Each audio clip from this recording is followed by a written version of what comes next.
What's up to XX here, and welcome to another tier list. I've actually been doing a decent amount of these recently, and I enjoy them, so that's why. So today I'm going to be doing a tier list on the Batman movies, because while I have done a tier list on the DCEU movies, which is actually outdated now because Wonder Woman 84 wasn't out at the time, I'll probably remake it once the Suicide Squad comes out, because then it's two movies, blah blah blah, you know the deal. So I'm just going to be ranking the Batman movies, because none of the Batman movies are in the DCEU, which is stupid. I spoke about that in the last video. But anyway, so the films we're doing are Batman 89, Batman Returns, Batman Forever, Batman and Robin, Batman Begins, Dark Knight, and Dark Knight Rises. That's all the Batman ones I've seen. I'm not counting the Adam West one, because I haven't seen it, and also it wasn't properly, theatrically released, I don't think. And I'm also not counting Batman v Superman, because that's more of a Justice League movie than anything else, let's be honest. So, without further ado, let's get into this with Batman 89.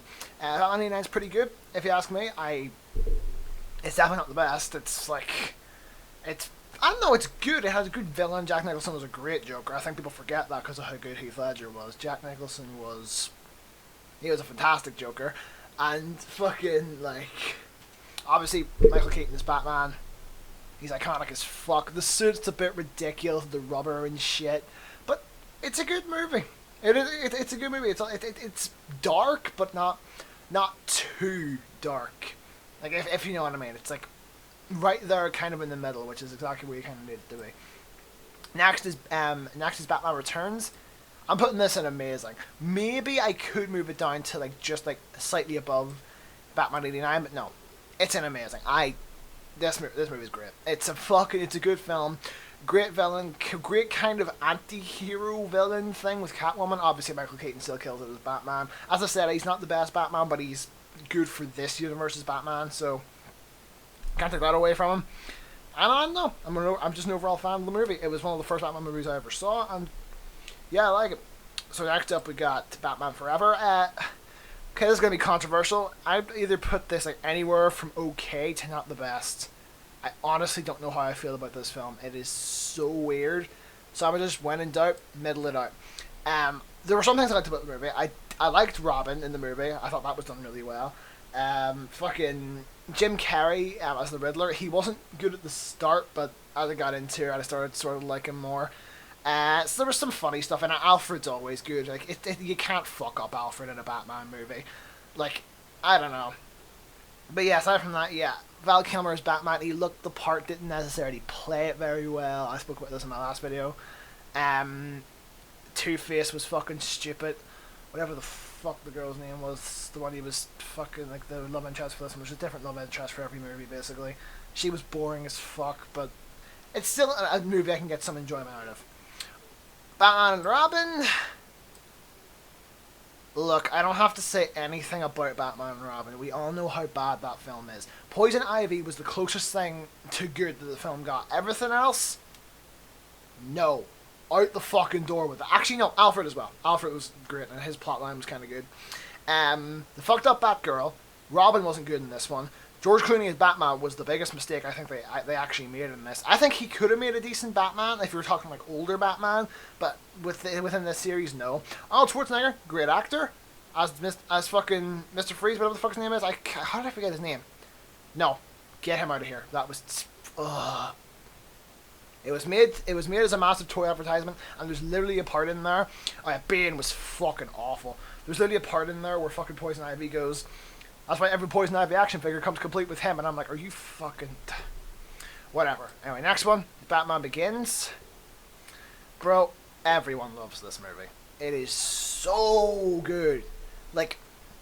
People always talk about, Batman origin stories and say there's been a lot of Batman origin stories. This is the only true Batman origin story. This is the real Batman origin story. This shows you...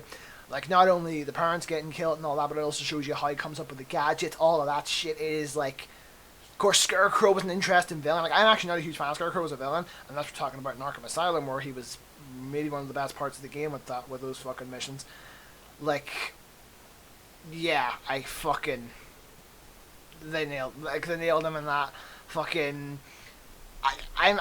This goes for all three of the Dark Knight films, obviously, but Gary Oldman as why can't I think of his fucking name as Commissioner Gordon? perfect casting, in my opinion. Nobody could play Commissioner Gordon as well as fucking Gary Oldman. Anyway, on to the next film, Dark Knight. Dark Knight's one of my favorite fucking films of all time. I love Dark Knight.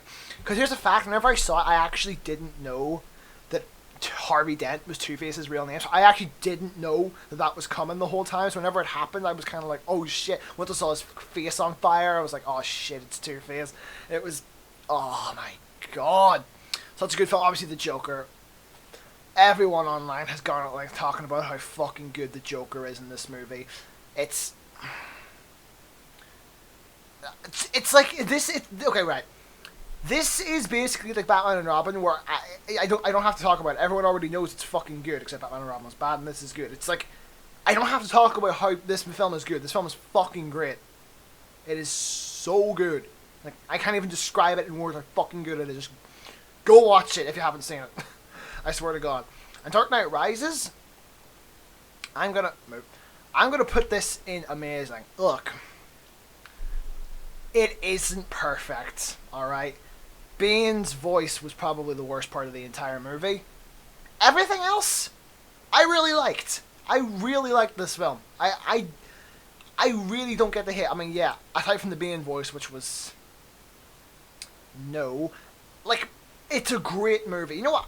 Actually, I'm kind of considering moving Batman Begins up to perfect because, like, just to show that I don't think that these are all like Batman Begins is definitely better than Dark Knight Rises, but you know what? Fuck it. Yeah, I'm gonna throw Batman Begins up in perfect as well. But yeah, Dark Knight Rises, give it another chance, people. It's not that bad. Like, it really is. I loved Catwoman, and I thought she was fucking great. Oh, fucking TV's freaking out over there. But anyway, let's just see if I want to sort of move anything around. I'm still kind of thinking about whether I like a little bit that. I actually might move this one up, if I'm honest. I actually don't. Obviously, Batman Forever could literally go in any of these. Like, take your fucking pick. I don't care. Like, I'm putting it in mad to middle it out, but it could just as easily fit into okay or not the best. Do what you want with that.